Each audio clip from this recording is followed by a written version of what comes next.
उपासना शब्द का अर्थ है पास में बैठना। उप आसना, ये दो शब्दों से बनता है। उपासना का विषय कुछ भी हो, जैसे धन, मान, लोक परलोक की कोई भी वस्तु। जो जिस वस्तु को चाहता है उसका मन उस वस्तु के पास रहता है, उसी की उपासना करता है। परंतु वास्तव में उपासना होनी चाहिए सत्य तत्व की। प्रकृति के कार्य की उपासना न करके परमात्मा की उपासना करनी चाहिए। गीता में 3 प्रकार की उपासना कही है। ध्यायेन आत्मनि पश्यन्ति केचिद आत्मानम् आत्मना अन्ये सांख्येन योगेन कर्म योगेन चापरे। कितने लोग ध्यान योग के द्वारा परमात्मा का साक्षात्कार करते हैं, कई सांख्य योग के द्वारा और कई कर्म योग के द्वारा। गीता में उपासना के 3 मार्ग हैं, भक्ति योग, ज्ञान योग एवं कर्म योग। सत्य तत्व की प्राप्ति के लिए जो किया जाए उसे उपासना कहते हैं। यह सब परमात्मा ही परमात्मा है, वही आदि मध्य और अंत में है। मयि सर्वम इदं प्रोतम सूत्रे मणिगणा इव। सूत्र में मणिगण की तरह संपूर्ण चराचर विश्व मुझ में ही तो ओत प्रोत है। सत असत सब कुछ परमात्मा ही है। सत्य तत्व की ऐसी उपासना भक्ति योग की पद्धति से उपासना है। सांख्य योग की उपासना असत का त्याग करके है। जैसे ना सतो विद्यते भावो ना भावो विद्यते सतः, कि असत की सत्ता नहीं है और सत का अभाव नहीं है। सत की उपासना की जाती है। कर्म योग में भी सत की उपासना है। भगवान ने कहा है, नेहाभिक्रमनाशोस्ति प्रत्यवायो न विद्यते। इसमें कृत प्रयत्न का नाश नहीं होता। गीता के 17वें अध्याय के 2 श्लोकों में सत शब्द की 5 व्याख्या की है। सद्भावे साधुभावे च प्रशस्ते कर्मणि तथा यज्ञे तपसी दाने च स्थिति और कर्म चैव तदर्थीयम। देखो, सत कहते हैं सत्ता का होना, जिसका कभी नाश नहीं है, वह सर्वत्र विद्यमान है। यह संसार नित्य परिवर्तनशील ही है, परंतु उसके आश्रय से यह संसार प्रत्यक्ष नाशवान होने पर भी सत्य दिखाई देता है। यह संसार सत्य दिखाई देता तो है, पर सत्य है नहीं। प्रत्येक पदार्थ की उत्पत्ति के मूल में एक नित्य तत्व होता है, जिसके आश्रय से पदार्थ उत्पन्न होता है। उसे प्रकाश देने की जरूरत नहीं है, वह तो स्वयं प्रकाश है। उसकी सत्यता से ही सब अनित्य संसार दिखाई दे रहा है। तस्य भासा सर्वम इदं विभाति। उसी के प्रकाश से यह संपूर्ण जगत प्रकाशित होता है। सांख्य योग में असत को छोड़कर सत का ही चिंतन ध्यान होता है। असली उपासना उसी तत्व के लिए साधना मात्र है। बाल्यावस्था में जो शरीर था वह बदल गया, साथी, सामग्री, भाव, उद्देश्य, इंद्रियां सब बदल गई हैं, पर मैं तो वही हूं, ये बात नहीं बदली। मैं वही हूं, यह सत्य है। देश, काल, वस्तु, व्यक्ति सब उस सत के अंतर्गत है। सत्तत्व ज्यों का त्यों रहता है। हमने असत में मान्यता कर ली है, कर्ता हम इति मन्यते। मैं करता हूं, हम ऐसा मान लेते हैं। समष्टि शक्ति से ही समस्त क्रियाएं हो रही हैं। प्रकृते हे क्रियमाणानि। ऐसी स्थिति में संपूर्ण क्रियाएं समष्टि के द्वारा ही हो रही हैं। अब शंका होती है कि मन की स्फुरना नहीं मिटती। यहां मूल में गलती है। हम उस स्फुरना को मिटाने के लिए उसके कारण को न मिटाकर उसके कार्य को मिटाना चाहते हैं। कारण जिस मन में स्फुरना होती है उस मन को हमने अपना मान लिया है। उसको अपना नहीं मानना है, वह प्रकृति का है, उसकी सत्ता से ही स्फुरना होती है। यह परिवर्तनशील है। इस उपासना को सांख्य योग की उपासना कहते हैं। सत असत से परे और उसमें व्याप्त भगवान ही है। मयि सर्वम इदं प्रोतम। जैसे मिट्टी से बनने वाले बर्तन के पहले भी मिट्टी थी, बर्तन बनने के बाद भी मिट्टी है और बिखरने पर भी मिट्टी ही होती है। यही बात संसार के लिए भी कही जा सकती है। संसार है तब भी परमात्मा है। संसार के होने से पहले भी परमात्मा था एवं संसार के बिखरने पर भी परमात्मा ही तो है। जैसे घड़े का ढक्कन, उसकी आकृति, रंग, सभी चीजें होने से उसका उपभोग भी होता है, ऐसे ही नाम रूपमय यह संसार भी उपयोगी तो है। इसे परमात्मा ने ही तो बनाया है। यह परमात्मा ही तो है। दूसरी वस्तु आई कहां से? उससे उत्पन्न, उसी में लीन यह संसार परमात्मा ही है। ऐसी उपासना करना, सब कुछ परमात्मा है ऐसा भाव रखना, हर समय परमात्मा का चिंतन, यह भक्ति योग की उपासना है। निष्काम भाव है। यह निष्कामता स्वतः सिद्ध है, कामना बनाई हुई है। अब यह विचार करें, धन की कामना है, मान सम्मान की कामना है। पहले ये नहीं थी। बाल्यावस्था में कंकड़ पत्थर से खेलते थे। उस समय बहुत कम ज्ञान था हमें, कोई विशेष कामना भी नहीं थी। परंतु अब ये कामनाएं बढ़ती ही जा रही हैं। कभी किसी वस्तु की कामना करते हैं, कभी किसी वस्तु की, कभी द्रव्य की कामना होती है तो कभी मान सम्मान की। अतः मानना पड़ेगा कि कामनाएं पैदा होती हैं और फिर मिट भी तो जाती हैं, निरंतर नहीं रहती। लोग कहते हैं कि कामना मिटती नहीं, परंतु मैं कहूंगा कि कामना रहती ही नहीं है। यह भगवान की परम कृपा है कि कामना चाहे शरीर की हो या धन की हो, वह कभी भी टिकेगी नहीं। बाल्यावस्था में कामना खेल की थी, अब देखो वह मिट गई। पीछे दूसरी अनेक कामनाएं हुई, वे भी तो मिट गईं। यही बात ममता की है। वह भी जोड़ी जाती है और छोड़ी जा सकती है। किसी के साथ ममता जोड़ने पर जुड़ जाती है और तोड़ने पर टूट जाती है। बहनों का जन्म एक परिवार में होता है, परस्पर में कितना ममत्व होता है, किंतु विवाह होने पर पति के परिवार वालों से संबंध जुड़ जाता है। तब पुराने परिवार वालों से उतनी ममता नहीं रहती।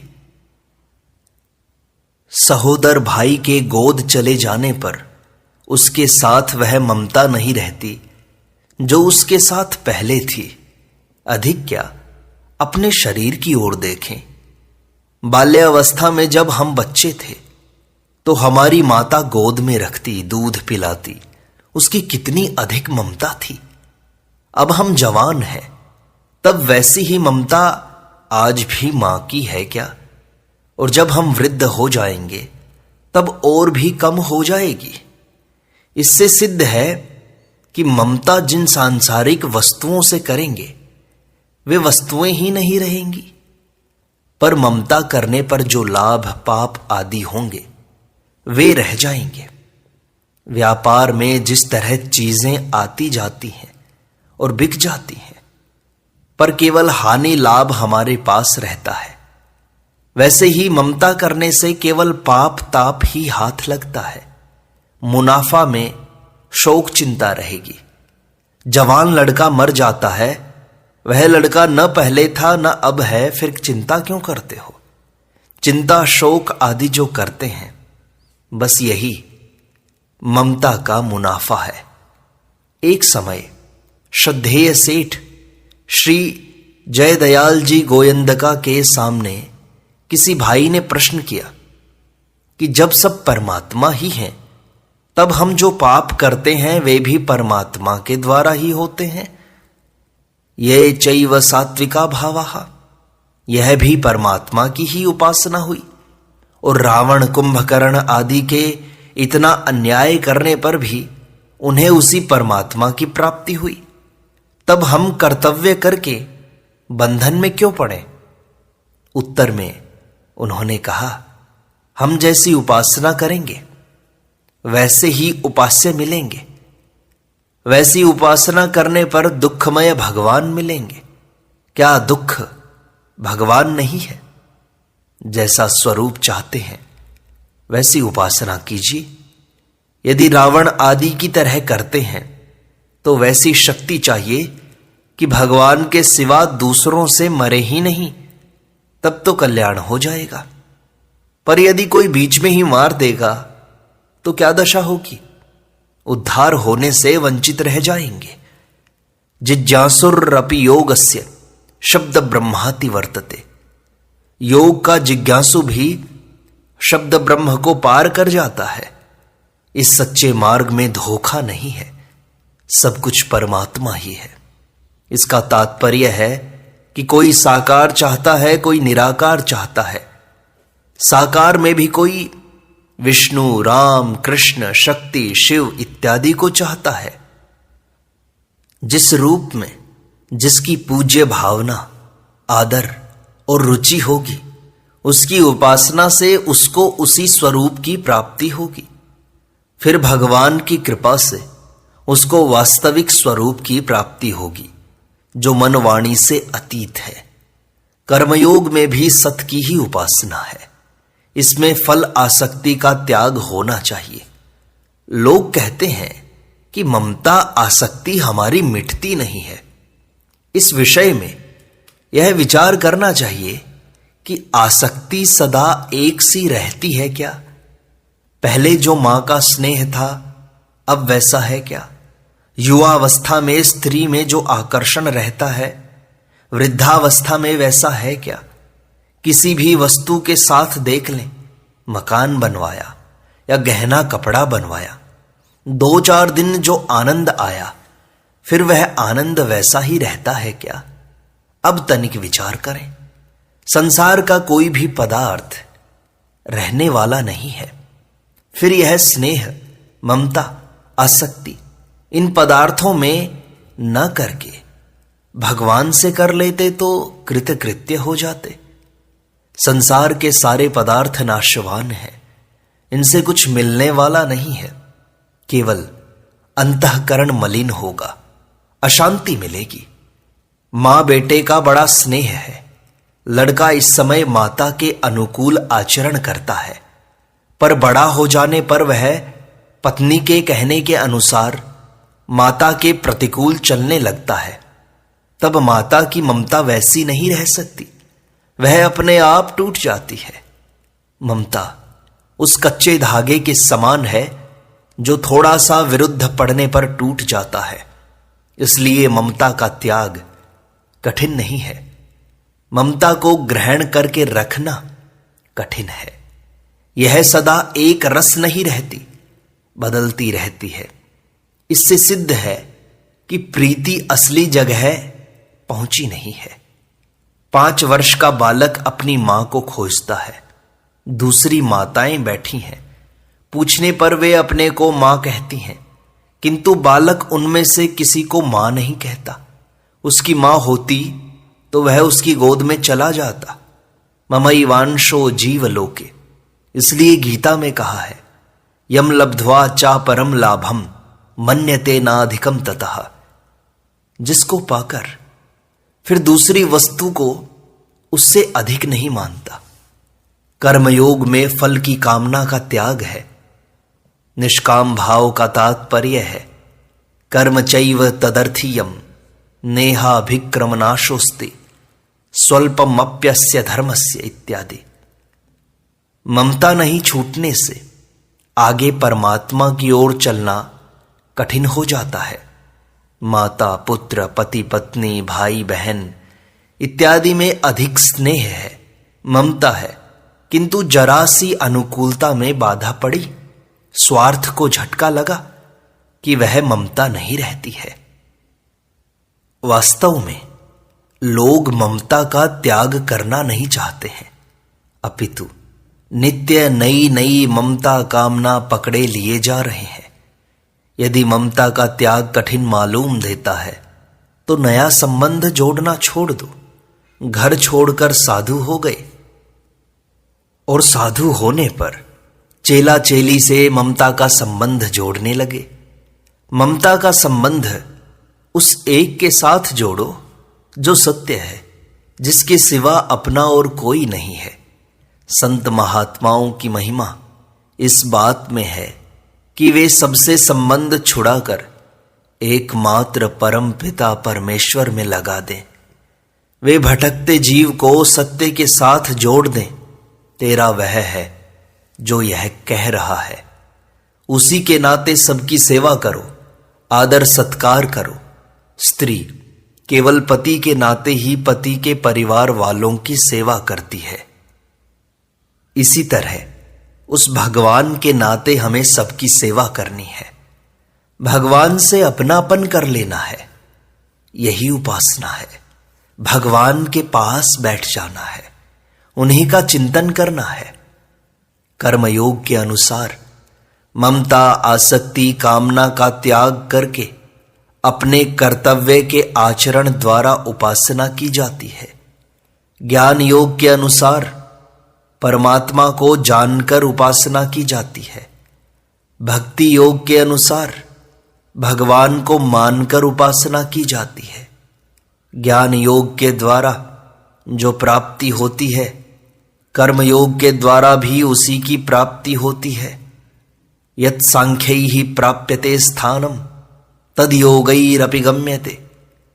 ज्ञान योगियों द्वारा जो परम धाम प्राप्त किया जाता है, निष्काम कर्म योगियों द्वारा भी वही तो प्राप्त किया जाता है, क्योंकि दोनों में एक में भी अच्छी प्रकार स्थित हुआ पुरुष दोनों फल रूप परमात्मा को ही प्राप्त कर देता है। कर्मयोग में प्रभु को मानकर उपासना होती है। संसार से मन हटाकर चलना और भगवान के पास बैठना उसकी उपासना है। थोड़ी देर जप कर लें, पाठ पूजन कर लें, यह असली उपासना है क्या? असली उपासना का तात्पर्य है हर समय उसी में लगन हो जाए। जैसे परिवार में हर समय मन लगा रहता है, वैसे ही हर समय चलते फिरते परमात्मा में लगन होनी चाहिए। यही सच्ची उपासना है। इसकी सिद्धि अवश्य होती है। यह मनुष्य शरीर इसीलिए मिला है। संसार के लिए मिला होता तो संसार की सिद्धि हो जाती, किंतु सिद्धि नहीं हुई। अतः परमात्मा की प्राप्ति के लिए ही मनुष्य शरीर है, उसी की उपासना करनी चाहिए। उपासना का प्रभाव छिपाए छिप नहीं सकता। किसी ने कहा है, भजन करे पाताल में प्रकट होए आकाश, दाबी दूबी नहीं देवे कस्तूरी की वास। जिसने परमात्मा की ओर चलना आरंभ कर दिया अथवा जिसने परमात्मा को प्राप्त कर लिया, उसका आचरण बदल जाता है। उसके शरीर में बल बुद्धि में अंतर आ जाता है। उसके प्रभाव से वायुमंडल वैसा ही बन जाता है। प्रकृति स्वयं को सफल मानती है। संसार की चीजें उसके काम में आ जाएं तो अपने को सफल मानती हैं। इसलिए उपासना का अर्थ है हर समय भगवान का चिंतन, भगवान की शरणागति। और जब हम उपासना करेंगे तब उस नित्य मुक्त तत्व की हमें प्राप्ति हो जाएगी। नारायण नारायण नारायण।